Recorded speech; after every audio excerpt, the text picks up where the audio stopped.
আসসালামু আলাইকুম সমৃদ্ধ বিয়াস, সবাই কেমন আছেন? ইয়া হাবিবি এখন চলে আসছে বিশাবাবুর খরচরে। জানতে চাবো জনগণের অনুভূতি কি, এই যে সোনালী ফসল তুললে তারা কি করবে, কেউ বেসাদি করবে নাকি জিজ্ঞাসা করি। ভাই আসসালামু আলাইকুম, কেমন আছেন? ভালো আছি ভাই। যে ধানটা কাটতেছেন ভাই, কেমন লাগতেছে আপনার কাছে? ভালো লাগতেছে। ভালো লাগতেছে ভাই না? আচ্ছা মুরব্বী আসসালামু আলাইকুম ভাই।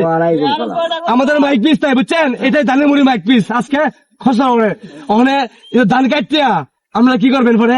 ধান কাটিয়া ঘরে তুলবো, আচ্ছা বিয়া শাদি করাইবো। মাশাআল্লাহ, দেখেন মুরব্বী ধান কাটিয়া ধান বেচিয়া ছেলেরা মেয়েরা বেসাদি দিবে এবং বেসাদি করাবে। মাশাআল্লাহ, অনেক ভালো অনুভূতি। ধান কাটিয়ে বিয়ার সরে লয়াম। ওয়াল্লাহ হাবিবি শুফ ও কালামাত আরাত সেবা। মাশাআল্লাহ। আসসালামু আলাইকুম চাচা, কি অবস্থা, কেমন আছেন? বাসা কোথায়? বাসা কোথায়? বাসা মাশাআল্লাহ। আমাদের কি এলাকা কেমন আছে ভাই? সলিতার দুবা। মাশাআল্লাহ, ভালো লাগলো। চাচা এই যে ধান কাটছেন আপনার কেমন লাগে? আপনার কাছে ভালোই লাগে। ভালোই লাগে না? সারাদিনের কাজ করে আপনি কয় মন ধান পাইন? এক মন। এক মন ধানের দাম কত? 1200। মাশাআল্লাহ। খালি আদাফি ওয়াদাফ মিতেন আদাফি ওয়াদিম ওকে হাদা সকাল নফরাত মিনি হানা হাদা খসরার ওয়াদিম সকাল ওয়াদাফ মিতেন। ইয়াল্লাহ হাবিবি শুকরান। সালাম আলাইকুম। ওকে।